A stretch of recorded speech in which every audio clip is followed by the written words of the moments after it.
Hello, viewers of FNN, Finland News Network. This is a program that is produced in cooperation between OGF Advocacy Team and the FNN, the English program. Today's focus will be discussion on the political crisis in Oromia and Ethiopia. As you know, the political situation in Ethiopia is deteriorating from time to time.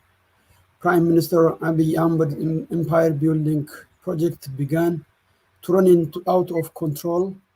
His determination to impose his personal view on the vast majority of the population, especially the majority of the Oromo people and other populations in the south and in the northern part in Tigray, is crippling. Now, as situation stands today, the Tigrayan forces are taking a huge amount of area of Amara region under control. They have already liberated Tigray. So the situation is expanding to other territories, including Afar and other regions.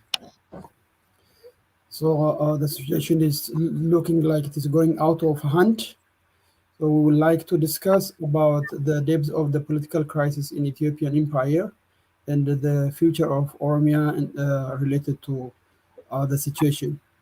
So we will be also addressing the political dialogue that many people are talking about, who should be participating on the dialogue itself, what should be the criteria for the participation, who should be moderating or facilitating the dialogue, as well as what are the expected outcomes of the dialogue from the Oromo perspective and the perspective of other populations and the international community.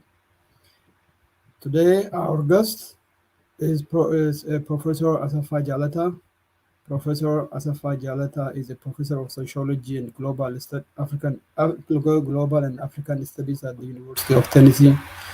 His teaching and research expertise focused on the area of global studies, development, and international inequality, social movements, nationalism, terrorism studies, indigenous studies, and human rights issues, and race and ethnicity.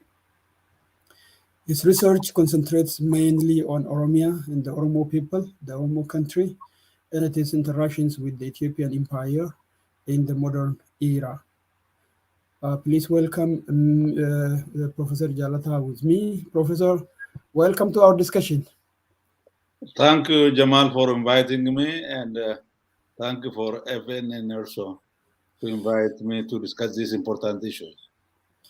Yeah, as you have been studying the Ethiopian empire and especially the liberation movement of the Oromo people, today the depth of the Ethiopian political crisis seems to be not understood by many. Can we start from the magnitude of the depth of the crisis, how you see it currently, considering the whole history of the empire with the current situation? This is a very complex question. I try to briefly outline the major issues. The Ethiopian empire has been in crisis since the 1970s. It has been continuing because of the lack of resolution of the conflict and the contradictions. During the 1974, there was popular uprising, there was revolution. That revolution was hijacked by the military junta led by Mengistu Haile Mariam, who claimed to promote socialism. And he stayed in power for 17 years. Then the Tigrayan-led government came to power, claiming that it would resolve the contradictions by introducing federation, the so-called federation, by introducing democracy, but in reality, it didn't do that. It didn't resolve the contradictions. Rather than doing that, it tried to reform by imposing itself on the top of the hierarchy. Ethiopia has been formed on hierarchies, ethno-racial hierarchy. In this ethno-racial hierarchy, the Amara Tigray have been dominating as the other colonized people, the Oromos, the Sidamas, and the others.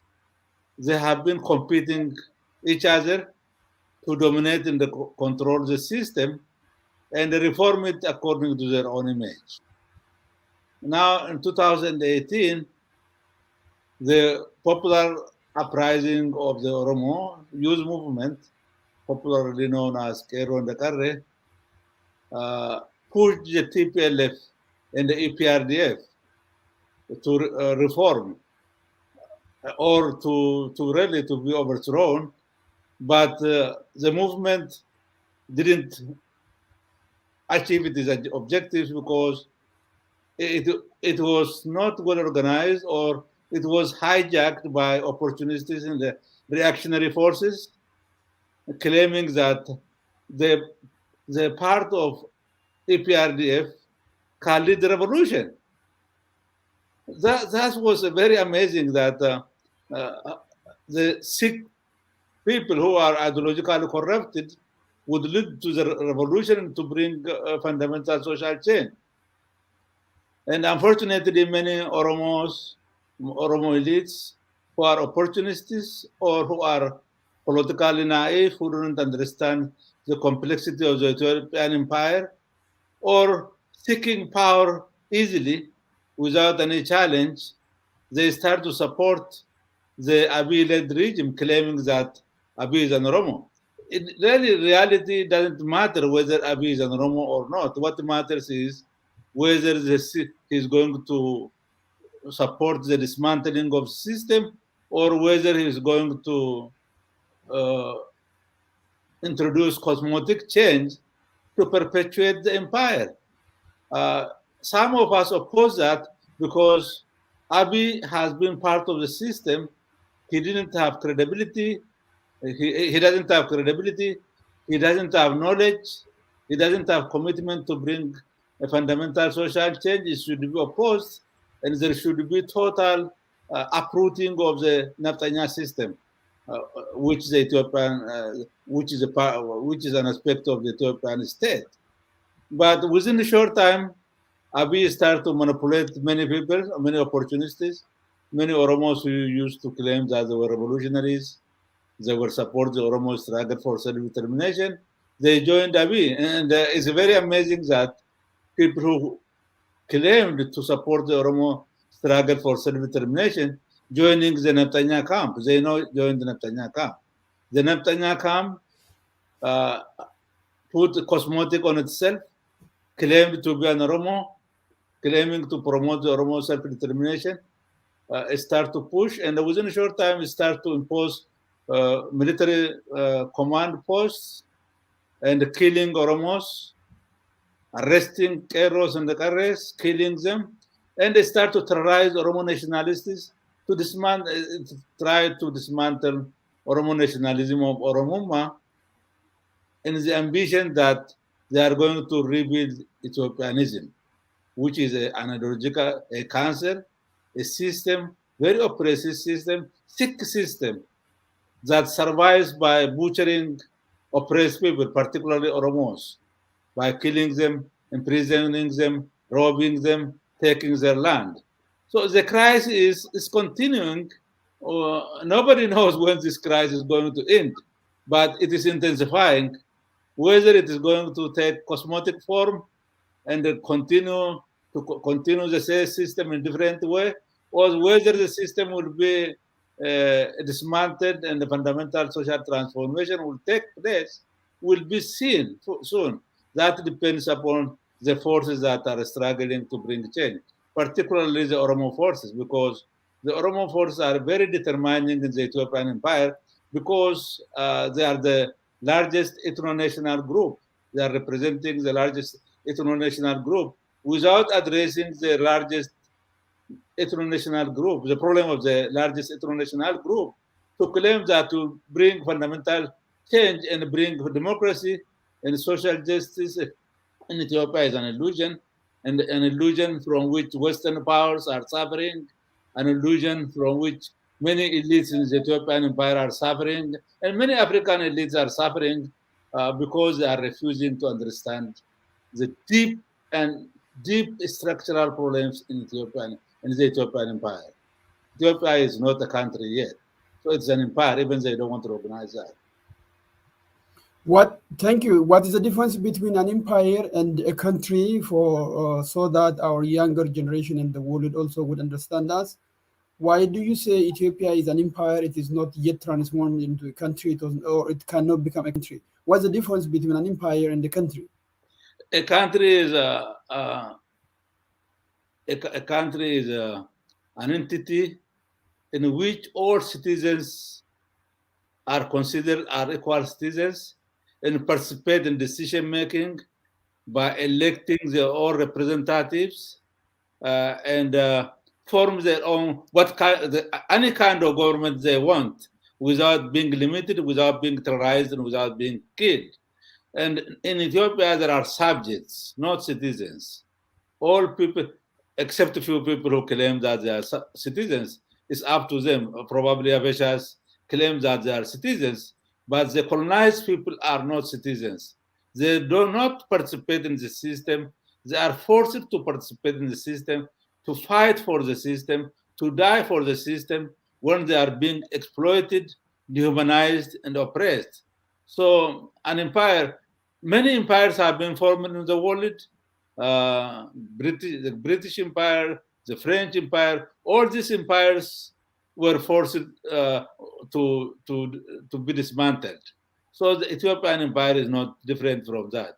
This empire must be dismantled to bring fundamental social change or a democratic system in this empire. Thank you. And when Abiy came to power, many people have been hoping that there will be a social transformation, equality between ethnic groups, language, cultures, and nationalities.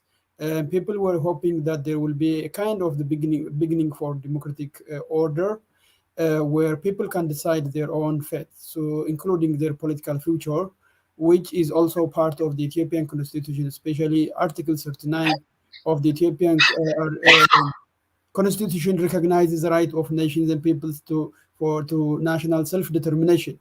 And many young Oromo people, many youth, and generally overall the oppressed nations in Ethiopia were hoping that there will be a dawn for their freedom. There will be a day where they can freely air their grievances and also participate in their own economic making.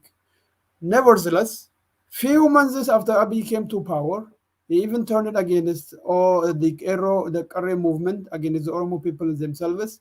He basically made his first speech he was glorifying Abyssinian kings, King Menelik, Tafori, or Haile Selassie, and others. He was saying, "We are going back to the past glory, the glorious days of Ethiopia."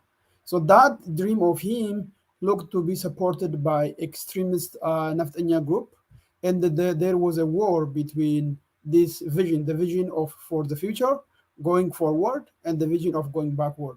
How do you see today's situation, comparing it to the 2018, the hope of many people, and the clash of these dreams, going forward and going backward? How do you see the depths of today's crisis in comparison to these ideas? First of all, the contradiction started between two uh, different forces. One force is the force that exists in an existing system, the TPLF, APRDF, the conflict between the same system. The second one is the conflict between the colonized peoples and the colonizers. So many people conflate these two things. despite the fact that these struggles are simultaneously going on, they are very different. Many people think that the Tigrayans are fighting for federation, for justice and democracy. I disagree with that. The conflict between Abiy and Abiy, Amara, and the TPLF is the question of power. Who is going to be on top? It's not about federation because they were claiming federation for 27 years. Abiy was part of the system. The TPLF were part of the system. They didn't implement a federation, a genuine federation, where people can uh, equally share power, share political benefits, participate in a political system that through democracy, so that they can be represented. That was not the case. The competition was between Amhara and the Tigrayans. Now, what came out was after the TPLF was pushed out of the system by the Oromo forces, the OPDO started to reorganize itself and aligning itself with Amara, tried to push out the TPLF. So not only pushing, they want to genocide, they want to eliminate. It's very amazing. They want to destroy their masters. OPDO was created, Abiy was created by TPLF. So TPLF was responsible for creating Abiy. Now Abiy turned against them, so they are fighting to control the state machinery, to control the economic system, to benefit their own groups. It doesn't matter whatever they call. I call all of this that system the Netanyahu system. It doesn't matter whether it was led by TPLF, whether it was led by Amara, it was a Netanyahu system. As far as the Oromos are concerned, we are concerned about the Oromo interest more than anything. So on the other side, the Oromos who were cheated by Abiy and the Oromo opportunists and the Oromo mercenaries uh, realized that this system is a continuation of the old system. Those groups are represented. This group is represented by the Oromo Liberation Army, but led by Jalmaro, that recognized from the beginning said, "I don't put down my gun." And his colleagues and his associates realized that the system is going to continue at the cost of the Oromo people. They are planning to kill the Oromo people, the Oromo leaders, and exclude Oromos from power. Therefore, we want to continue the struggle until we enable the Oromo people to determine their destiny, the issue of national self-determination. And the issue of national self-determination is a democratic issue. And the system led by Abiy is anti-democratic, is a fascistic system that start to kill and murder people, young people, executing people in public, killing young people and throwing for hyenas, and murdering and imprisoning thousands of people. So the struggle is continuing on two fronts now. The Tigrayans want to come back to their position, and the Oromos are fighting for the liberation. So there is, without knowing, there is a indirect strategic interest between the two. They don't have common interest. The TPLF and the OLA do not have common interest, but they have its strategic interest. That strategic interest is that they have a common enemy. That common enemy is the new Netanyahu government led by Abiy, supported by most of the Amara elites that people are fighting. So currently, as things stand today, we have been receiving news that the TPLF or the TDF forces are expanding into territories of the Amhara region. And there were reports, not verified yet, that this is under the control of the TDF. And the Abiy government is basically crippling. As you remember, the Abiy started war on Oromia first. Command posts, illegal military rule has started in Oromia. And the Wabo has strengthened its movement. It's getting closer to the vicinity of Finfinne and other cities in the surrounding. Today, it looks like the Ethiopian government, led by Abiy Ahmed, the dream of the restoration of land, restoration of power to Amhara ethnic group is looking like crippling. What is your observation? What is your conclusion of the current situation when the TDF is also expanding into Amhara territory, as well as when the Ola or Oromo Liberation Army is also getting closer and closer to Finfinne? The TDF, the supporters are opportunists, reactionaries. They are very much interested to maintain political power, to enrich themselves, to expropriate the lands of the oppressed people. They want to continue to enriching themselves because they are the neo-Naftanya system. And they don't have commitment to fight and die. They only want to send poor people, people who have denied a lot of opportunities, who don't have means of survival, to go to war. These people are, except that they are ignorant to go to war, they don't have determination to fight. In the case of TPLF and the OLA, they are fighting for survival. If they don't fight, they die. The Oromos who are conscious, who are committed, who are nationalists, must fight. If they don't fight, they would be eliminated because the new Naftanya system start to denounce Oromuma. Oromuma should be destroyed. Oromia should be dismantled and divided. All land in Oromia belongs to Ethiopia, which means Amaras and their supporters. And so the Oromos are really facing a very serious danger because they are facing a genocidal system that is interested to loot, to expropriate, to destroy them. In the case of TPLF or Tigrayans, the system wants to dismantle and destroy Tigrayans, to kill, to destroy the TPLF, to destroy Tigrayan nationalists, to destroy the Tigrayan people, the way they were saying, the way they were denouncing the Tigrayan people, demonstrate that. So both these groups are fighting to survive. And because of their commitment for survival, because they were pushed to the wall, they are going to fight fiercely in the near future. That fierce fighting is going to continue. There is no way that the Abiy system is going to survive. There is no way, because already people who are fighting for Abiy are running.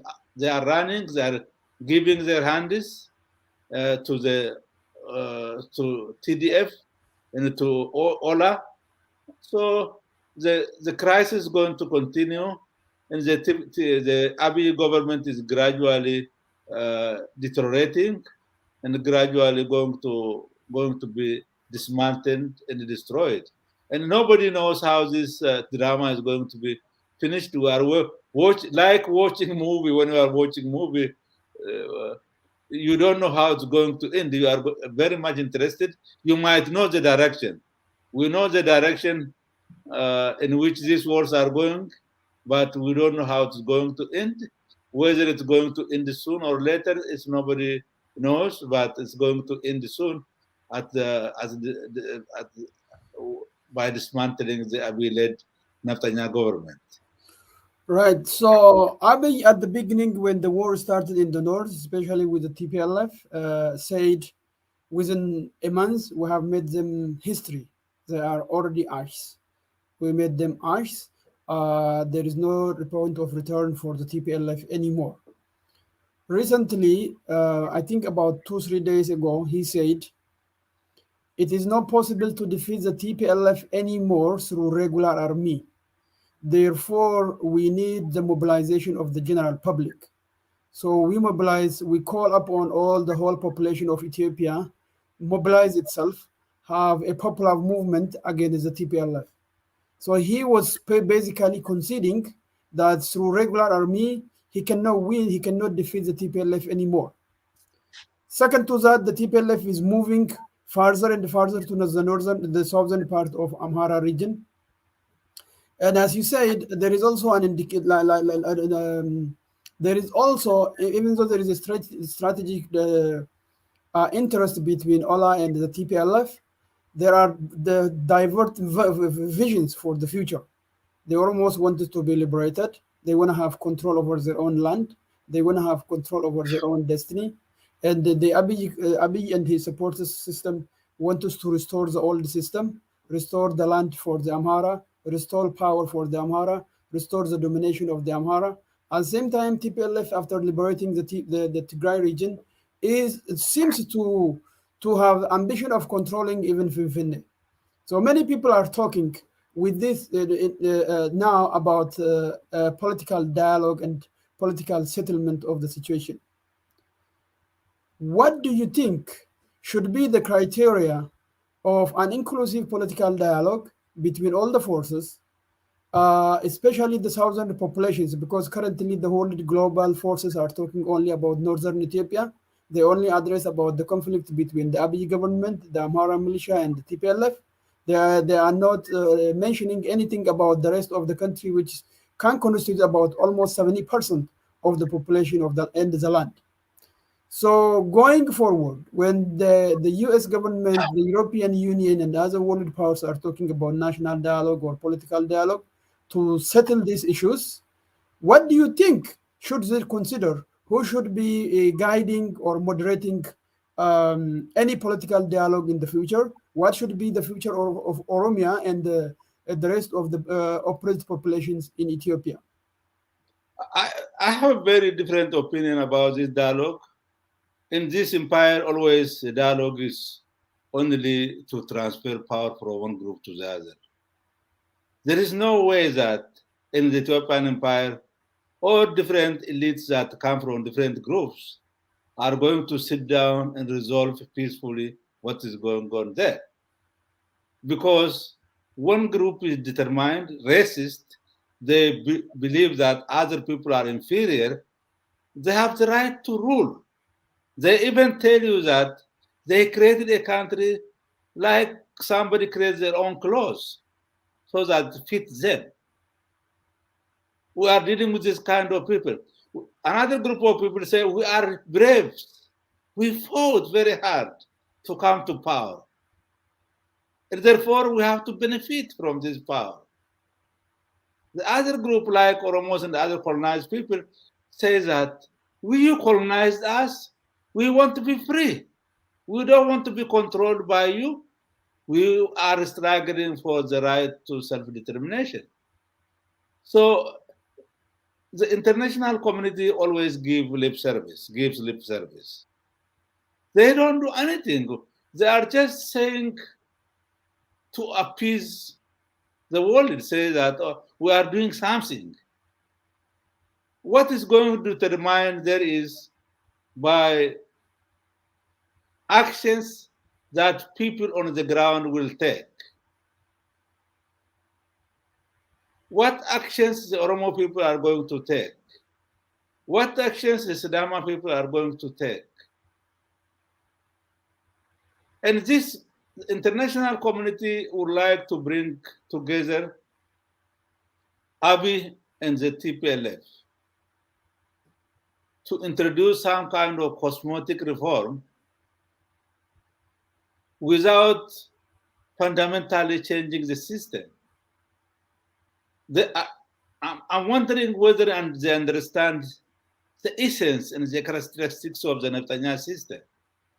Even if they understand, I don't think they care. They only care when people who are oppressed make their noise and make action. So I think the question of dialogue is too late now. The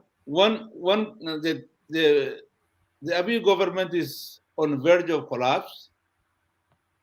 The other forces are emerging, and the time is very short now. How they are going to bring all these forces together to settle down? Only when the government, Abiy government, says that I'm not going to survive. I'm going to make a negotiated settlement so that I can get safe way how to get out of the system. That is the only thing will happen. Abiy is going to surrender, and assuming that he's going to be free from the crimes that are committed against humanity, from the genocide he has committed up to now. So it's going to be too late. I don't think that the idea of all-inclusive national dialogue, in quotation, there is no national dialogue. There is only one group that considers itself national. Other people are not part of the nation. The Oromos are not part of the nation. The reason why they don't mention the Oromo name is the Oromos are not recognized as a national partner of this system. You cannot be included in the system that you don't belong. Oromos are only needed as firewood to serve the system. So the issue of national dialogue is really, it is a kind of lip service to say that we are doing something.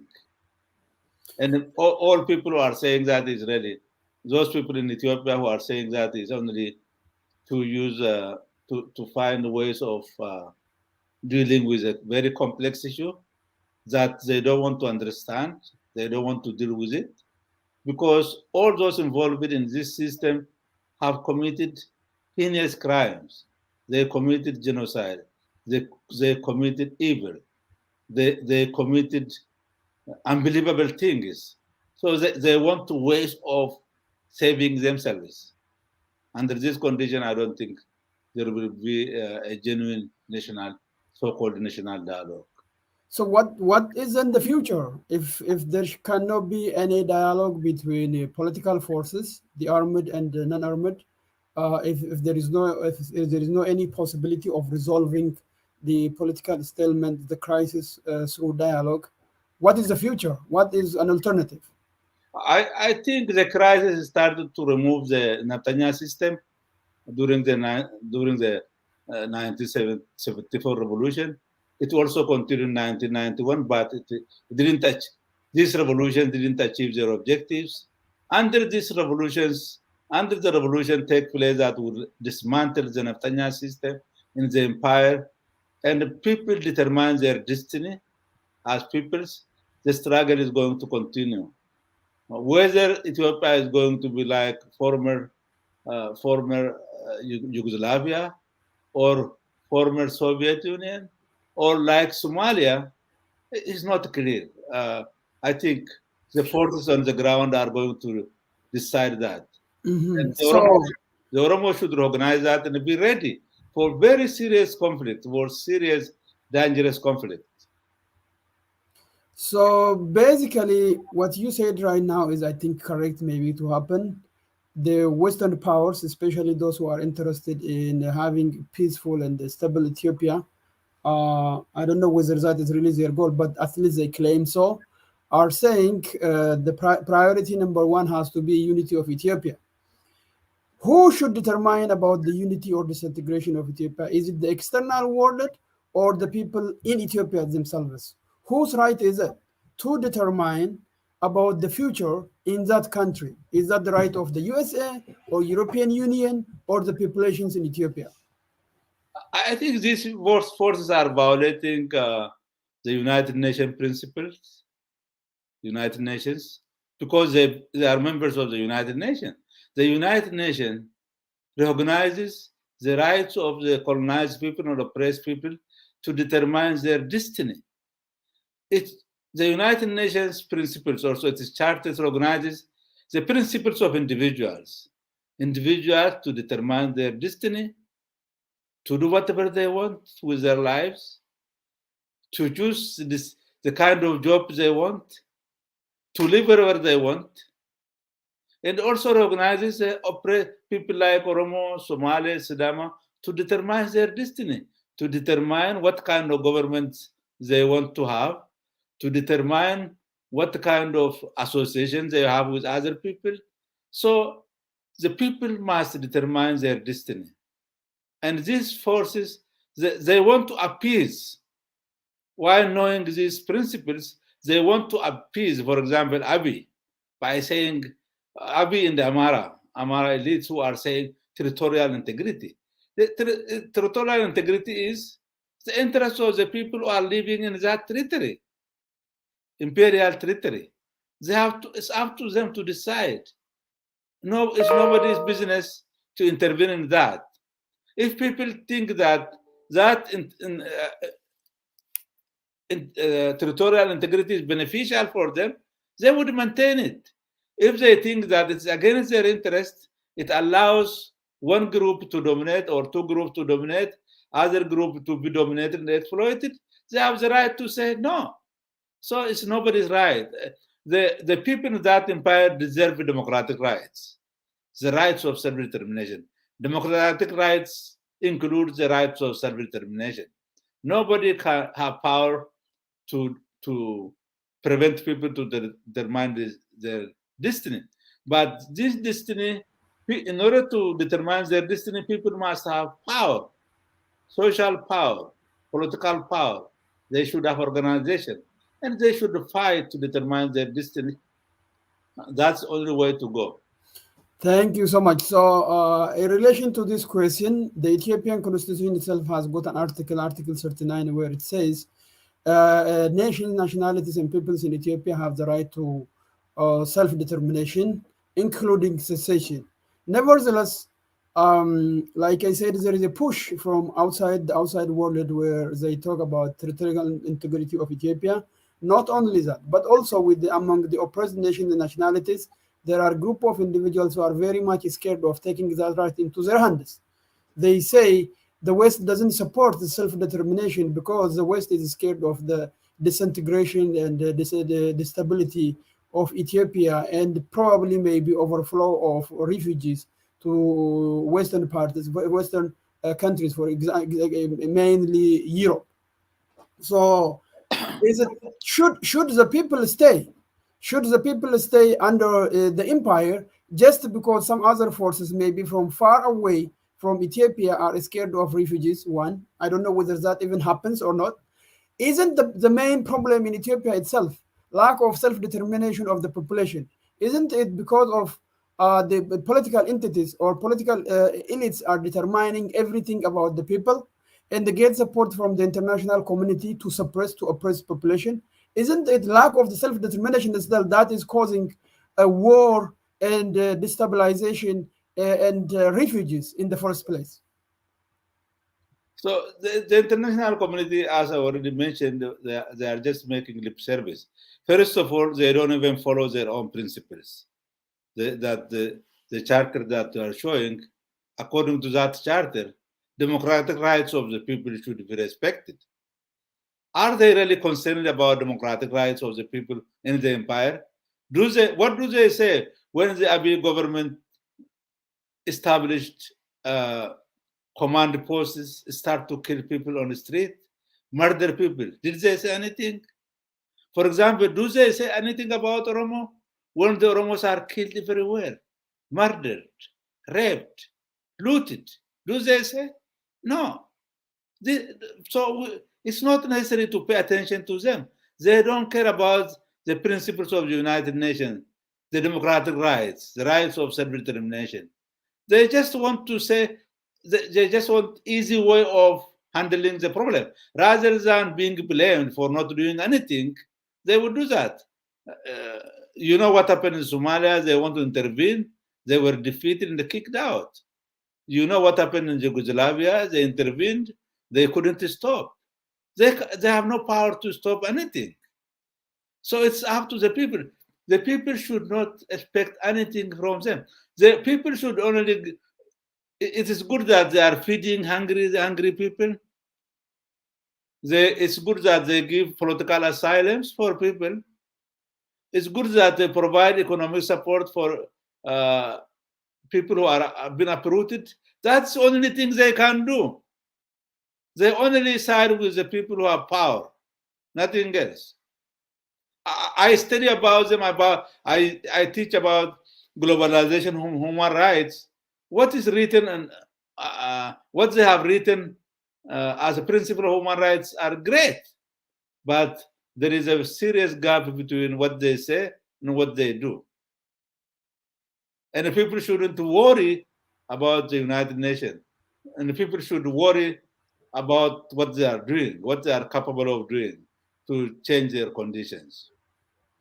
Thank you. Taking past practices into consideration, for example, that TPLF has stayed on power for 27 years, claiming the same constitution, claiming that the right to self-determination is the right of every nation and nationality, including the Oromo, nevertheless denying that right to be implemented.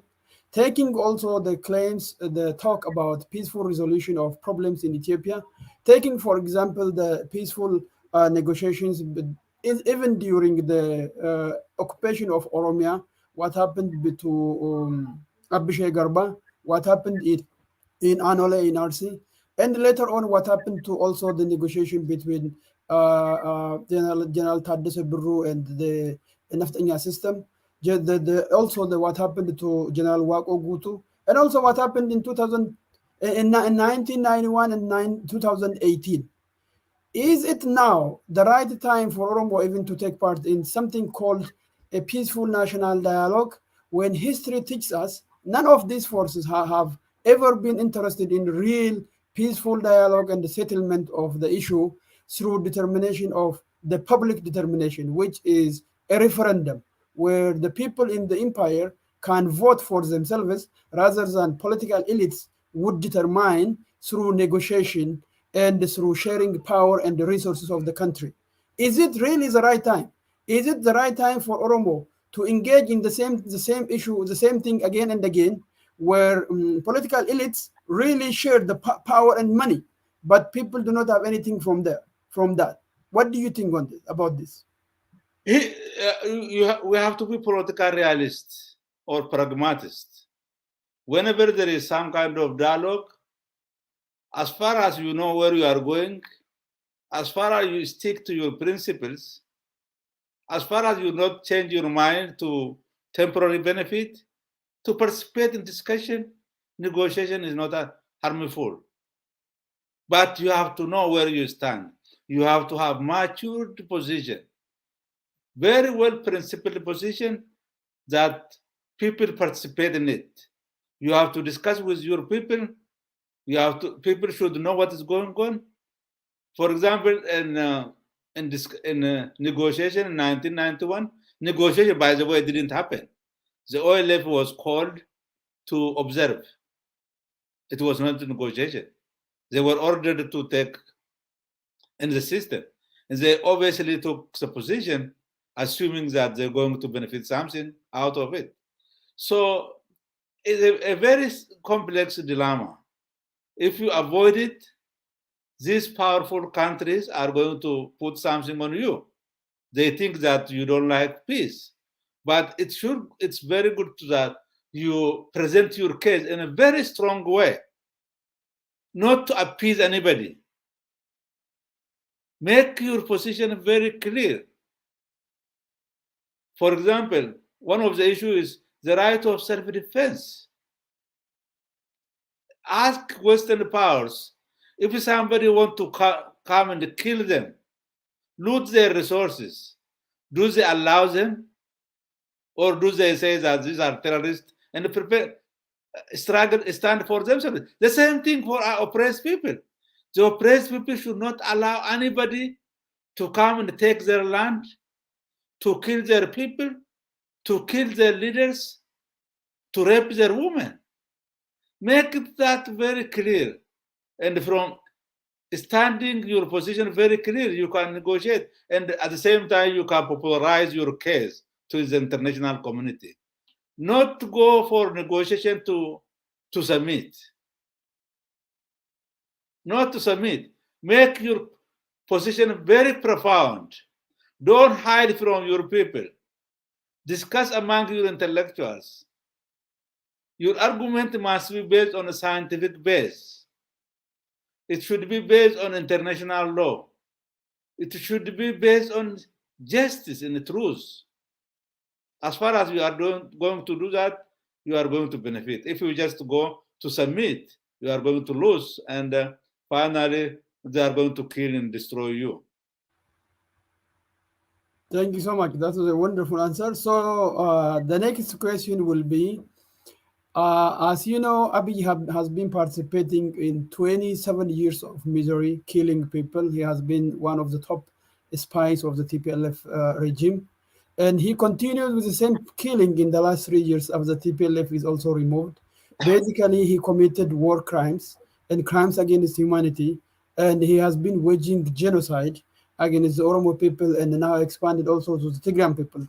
Currently, the situation is becoming very delicate, and people are talking about the political dialogue issue to settle this crisis.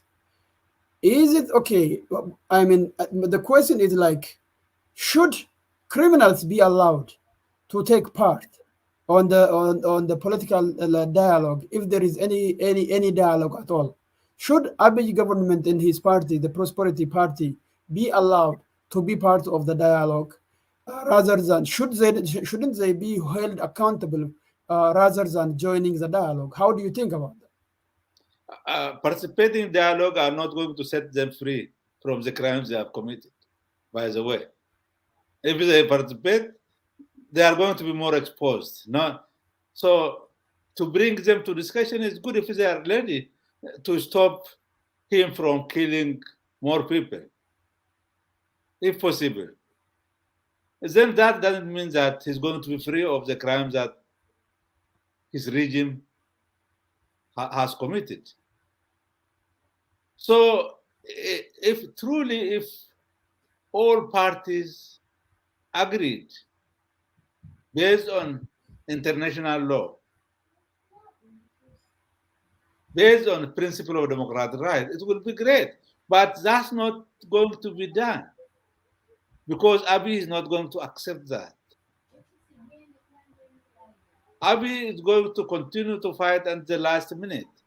And then at the last minute, he's going to negotiate to give a power and run away or going to be imprisoned. His idea is to get away as much as possible. He will fight until the end, like Mengistu Haile Mariam. Then he tried to run.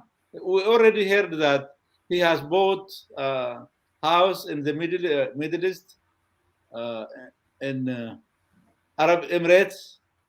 He already built house. He's going to run over there. And he only go to negotiation so that he will not be captured, not to settle the problem.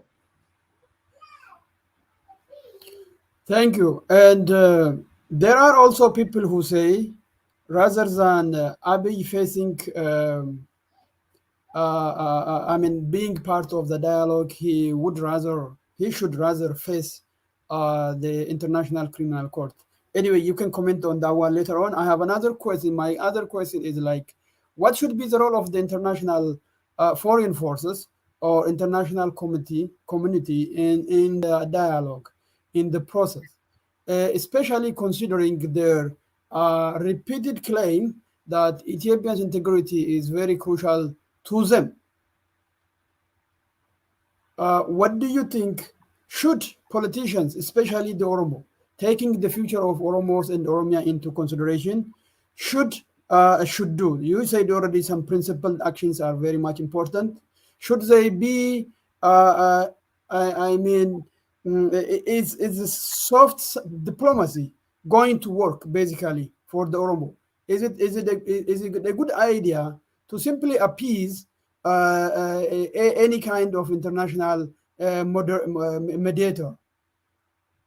I How do mean, you see the future? the international mediators should be neutral. But the way we see now is they are not neutral. They are always siding TDF. They are always siding, some of them are siding with the Abiy government. They don't even care about the colonized population groups. And they talk about integrity, territorial integrity. So they are not neutral. So the participants should make that clear for them. They should know that they should be neutral. They have been doing wrong things. They are siding with one group. They are trying to maintain colonial territorial integrity. And when you participate in it, you should explain all these issues to them. If they don't listen to them, I think it's a wastage of time to deal with them. Thank you so much. So, looking also into the history of all the empires, like you said before, all empires were disintegrated at the end of the day, and the oppressed nations and the colonized people became free. Currently, it looks like Ethiopia is moving to that direction, especially in the north. The two groups, which themselves call they are the core of Ethiopia, are fighting with themselves. There is a huge amount of hatred. There is the war is still continuing between the two northern groups, and the oppressed nations of nations and nationalities in Ethiopia are fed up with the empire itself. So, what do you think shall the future of Ethiopia will be? Do you think that Ethiopia, the empire, will continue as it is, and what would be its fate looking forward? It's like old house. You see, an old house. If you remember, at home, where it's going to bend to one side, you are going to put strong wood so that it will not fail. But gradually, you never, you are not going to make that house straight and stand up. The Ethiopian empire is like old house. Gradually, is moving down. And in fact, the people who claim that they built it are doing that. They're fighting their racist attitudes, their disrespect for other people, their refusal to accept democratic principles. They're doing that. So I don't know who is going to save this decadent empire that is dying. It is on this. So the only way you can try to do something about it is by accepting democratic principles. If you accept democratic principles, people are going to vote for their own interest. Even then, you can't save the empire. The other way is you use guns. You want to kill, impose your will. And that way also you can't save. You may extend the day or the end of the empire. So whatever position, the empire is going to end. It's going to collapse. Talking about democracy, you repeatedly mentioned it, and many people are talking also about democracy. But when the self determination of people, the right of people to self determination is mentioned, many people are trying to oppose it as if it is not a democratic right of a nation. So, is there any limitation to this democratic thing, the concept of democracy? Why is it that people are choosing to oppose the right of self determination as if it is not the right or the democratic right? What is your take on this? You see, democracy is a very contested concept. The way the oppressors see democracy is different from the way the oppressed see democracy. The oppressors think that by changing small things, by giving few things for people, by buying some of the elites to their system, by giving them cosmetic changes like the TPLF did, speak your own language as far as you are not going to bother us, as far as you are not trying to take state power, it's okay. And this also is a form of it. So when you talk of democracy, democracy is not a neutral thing. There is a democracy from above, which is reforming dictatorship, tyranny, democracy from below, which is people's democracy, where people can determine their destiny without limitation, freedom of expression, freedom of action, freedom of association, freedom of organization. How can one talk about it in Ethiopia about democracy when people have no right to organize themselves? As far as the Oromos are concerned, Oromos are denied fundamental human rights, the right to organize, the right to have their own political organization, the right to representation. Under this condition, you cannot talk about democracy in Ethiopian empire, in this empire. Thank you so much. And connected to that, as you said, Oromo political leaders are in prison. They have been in prison for a very long time. The whole society has been in prison for a very long time. But the most aggressive one was under Abiy's government, because he arrested almost all political leaders of the Oromo and said, "Oh, I'm conducting election by competing against himself." And he said, "Today I'm the legitimate ruler or the legitimate king of Ethiopia." If any kind of dialogue, political process is going to go forward, isn't it one of the requirements that all Oromo political leaders have to be freed? One. Second, isn't shouldn't it be a precondition for the Oromo, for the future of the Oromia and the Oromo people, that the right of self-determination to for the Oromo people and others must be respected, which means the Ethiopian constitution should be respected fully in it is the text as it is, which is the biggest problem in Ethiopia was lack of self-determination of the population. Shouldn't it be the demand of Oromo political organizations and all of the Oromo society to demand their right to self-determination? By the way, as I said, the Oromo people are under political slavery. They don't have any right. Their right is only to listen to the government, to pay taxes, to send their children to war, to become cannon foders. They're, they don't have any right. And this regime invited the Oromo political organization from outside to imprison them and to kill them. The only organization that was in the Ethiopian Empire, the Oromo Federalist Congress, they even curtailed that organization that was moving during TPLF, EPRDF government. This government even denied the right to this organization. This organization is a very reformist organization. It doesn't even talk about self-determination. They don't allow even this kind of organization. Obviously, it is a very principled organization. It's not going to take money to sell its principles.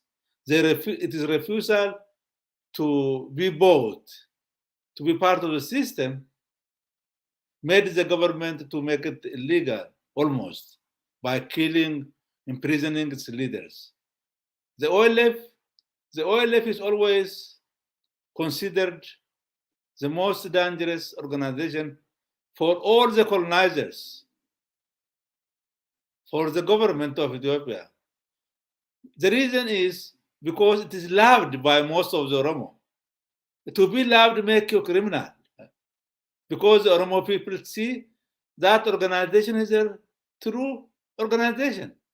Particularly recently, the OLF make clear that it's not going to be bribed, it's going to be bought, like the other organizations who branched out and who sold their lives for money, joined the Naftanya system. So the leader of this organization is in house arrest. He's not allowed even to communicate with people. This is a psychological torture. So under this situation, what the Oromo people should demand is that they should have the right to self-expression. They have the right to help their own leaders openly without any repercussion. They should support their own liberation organization because this is their self-defense force. It defends them from criminals, bandits, thieves, robbers, rapists. So I don't think the Abiy government is ready to accommodate all those things, and only it will be forced to accept those forces by the struggle of the people. Thank you. Let me refer to only one question now, maybe the last one.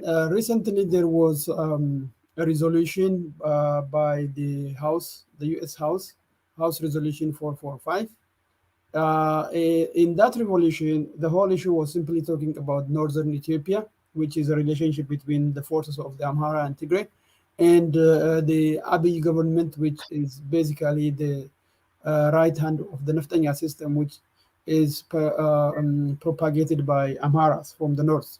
So basically, the whole agenda is about northern Ethiopia. And there was no any mention of about the command post in Oromia. There was no any mention of the killings of Hajalu Hundesa. There was no any mention of extrajudicial killings. So summary killings of Emmanuel Wandimu. There is no any mention of the killings of many of Oromo priests and sheikhs. There is no any mention of raping of Oromo women. There is no any mention of burning of Oromo houses. There is no any mention of looting of properties of Oromo farmers. Nothing. There is nothing about the Sidama. There is nothing about the Walaitas. There is nothing about all the oppressed nationalities and nations in Ethiopia. There is no any mention of Agao, which is being killed in Amhara regions. There is no any mention of Command people. There is no any mention of massacre in Wollo. Nothing. And in addition to this, the sponsor of the resolution, who is also a member of the House, says the TPLF, if it wants to go for a kind of political dialogue, has to end its alliance with OLA, Oromo Liberation Army, which means basically the resolution didn't talk anything about the oppressed people. But now, in case, if the alliance may bring the Oromos to the negotiation table or a kind of dialogue, they want to end that too. So they say the TPLF or the TDF has to terminate even that alliance. What kind of neutrality, objectivity, impartiality does that show? If, for example, such forces are talking about national dialogue, inclusive national dialogue, but excluding the majority just because they have different interests. What does it tell you? Let me answer that question on two levels. One, many Oromos do not realize that there is double standard when it comes to Ethiopia. One standard is established for Amara Tigrayans. The second standard is for colonized people. The people who you mentioned, their names are not mentioned, are colonized people. According to these powers, they don't exist. In the world, in order to be organized, you have to have power.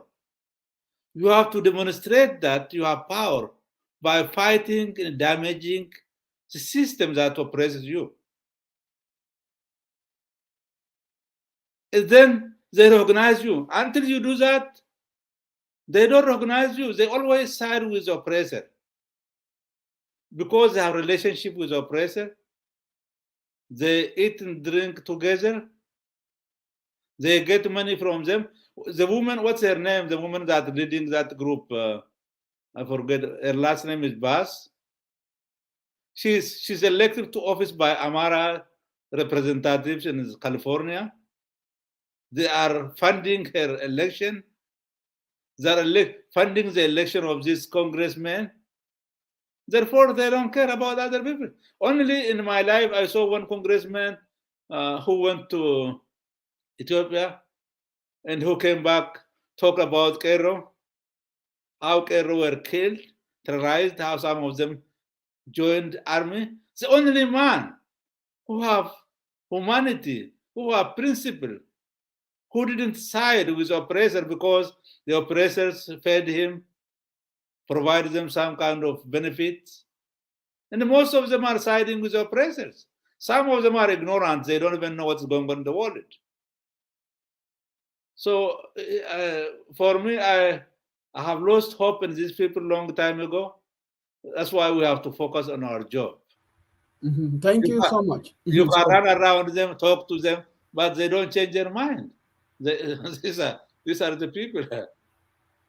It is really mind-boggling when 70% of the total population is completely ignored, not in the map, but they still want to resolve the crisis for Ethiopia somehow in their own world.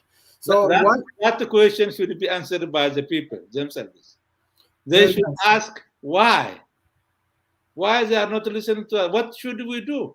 Then should find answer And based on that answer, they should act. All right. So the current situation in Ethiopia, if you take that one into consideration, Tigray has got its own army now. So it can defend itself. It can even occupy other territories. It has been doing this also for the last 27 years, but under the name of Ethiopia at least. But this time they have got their own army. They have liberated their own territory. So and Amharas are also being armed by the Abiy government. Over the last 3 years, they were armed almost in full. So it looks like there are at least 3, 4 armies in that country, and everybody claims to defend itself. So the Tigrans are not going to disarm themselves because they know what is going to happen to them. It is very clear. And Amharas may not be also willing to disarm themselves because they know also what is happening to them, what shall happen to them. Oromos are not going to disarm themselves. So in almost every region, there will be a standing army, Somalis, Afars, and everybody. If there shall be any kind of political dialogue at all, do you think that there shall be an agreement that all populations everywhere would disarm themselves? One, and what will be what whom shall they trust if they do that?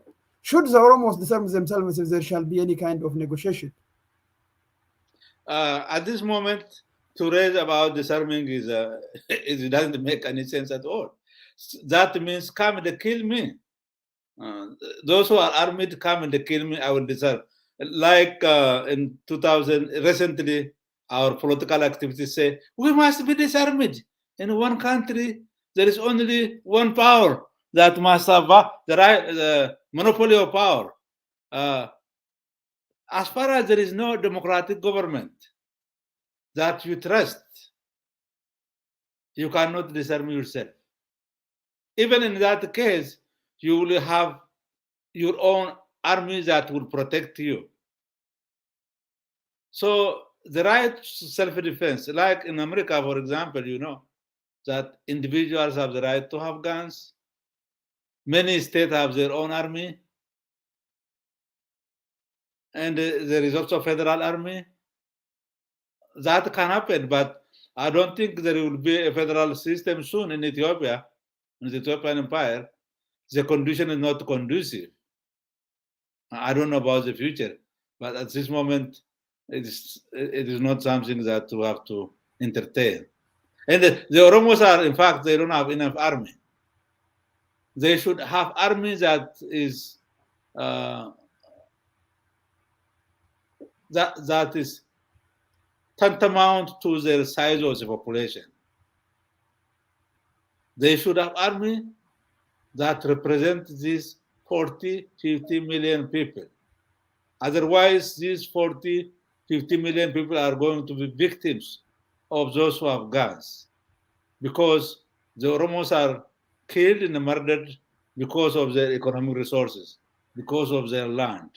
In order to protect that, the Oromos should arm themselves. That is the right to self-defense. Thank you. When during the conflict in Sudan between the southern Sudan and the northern Sudan, one of the settling points, the settlement between the two forces was like there should be a concrete time period given to both competing forces, the north and the south, should be able to mobilize and teach, educate their public to determine their fate. So after I think I don't know how many years, 5 to 10 years, I think there was a negotiated period of time, and people voted for the right to either stay within the bigger Sudan or with the northern Sudan or to become independent. Shouldn't that be one of the settlement points, the settlements, probably in the future going forward for Ethiopia, that all nations, after a given period of time, should determine their fate. Political parties should present their political programs to the public, educate them if the people would like to stay within the empire, or where if they want to disintegrate the empire and form a different kind of union. Shouldn't that be one of the preconditions for this future solution? In fact, we shouldn't ask that question, Jamal. It is an international norm. Look what happens in the Great Britain. The Scottish, the Irish always go to referendum. Take Canada. The Quebec group always going to referendum. And right to self-determination includes referendum. So it's not an issue that must be raised. I don't know why people make that a very big deal.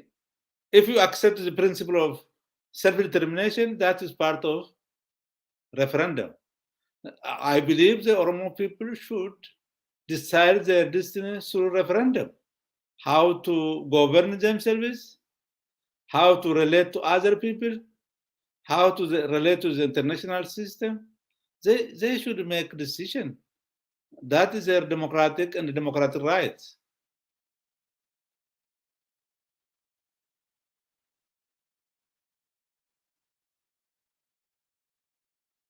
But Okay, Angela.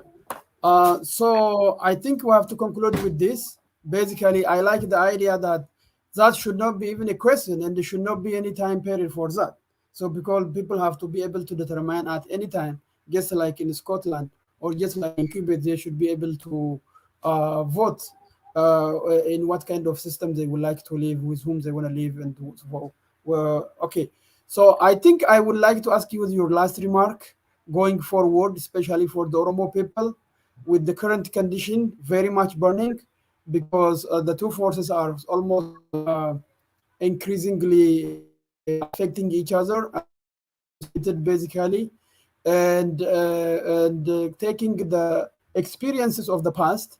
I don't think the TPL can be really that much if it moves to.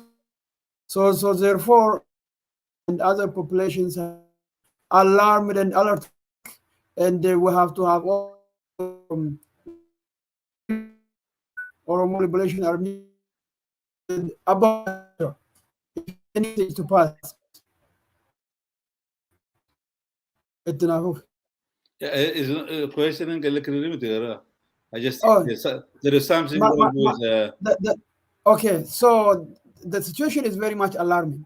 Two competing forces are coming from the north. One seems to have positive view and recognize the existence of the Oromo people, which is the TPLF. Nevertheless, when an armed person, an armed man, since the interest of humanity, human person has no any limit, we don't know what is going to come in the future. From our experience of the past, the TPLF cannot be also fully trusted. So there is a necessity on our people's part, especially Oromo Liberation Army and the Oromo organizations, to be very much cautious. What is your message for our people? That's my question. My message for our people is to stop to be politically naive, to believe that somebody is going to them freedom from outside, and also to forget that the TPLF is the same beast, and it can create another OPDO. And that's what I see, the people running around, talking about them always day and night. So at the same time, I recognize that we have collective interest. We are strategic interest with TDF or TPLF. That collective interest is to determine our respective rights of our people. I 100% support the right to self-determination of the TPLF. And they must also do the same thing. But I see that even now, when they talk, I see something that they don't do. They think that they are special people, they have the right to determine, but for the Oromo, that's not the case. What in their discussion, I analyze their discussion, I have studied them for a long time. My hope is that they learn from the past mistakes they have been doing. But still, the Oromo should rely on themselves. As far as attacking and destroying the Abiy government, it's very important to work together to do that. But at the same time, one should be naive that the Tigrayans are going to protect the national interests of the Oromo people. So the Oromo people must start to be ready to organize, to be ready for anything that may come in the future with anybody who is going to fight against our own interest, against the right to self-determination. We are going to fight against them, and we have to make that sure that people should not walk on the Oromo people. So the Oromos everywhere, they should be united, work together, and support the Oromo political organization, independent political organizations, uh, OLF, Oromo Federalist Congress, particularly the Oromo Liberation Front, and work with them so that we can march to achieve our right to national self-determination. Don't expect from any corner, from anywhere, they are going to work for you and protect your interests. That's why it is called national interest. Oromos are national group. They have to protect their national interests. They should know their national interests and protect their national interests through struggle. In this world, only people who have power can exist. People who do not have power perish. We have to survive by having power. We shouldn't allow ourselves to perish by becoming intermediaries of other group, by serving the interests of other people for selfish and personal interests. Thank you so much. This will be the end of our conclusion at our discussion today. I hope everybody has listened very well. It is only the Oromos who can determine about their future. Whether the subjugation will continue or whether we will be liberated is really in the hands of the Oromo. We have done that from 2014, 2018, when even the powerful nations have been opposing, toppling the TPLF regime. So it is only the Oromo who can really determine. So be determined. And thank you so much for being our guests. My name is Jamal, who has been moderating today. We are starting a new program, probably with FN and other Oromo medias on current situation. The OGF advocacy team is going to conduct multiples of discussions like this. Thank you for being our guest, Professor Asafa, and have a nice day. Thank you for inviting me and for engaging in this lively discussion, Jamal and FNN. Thank you so much.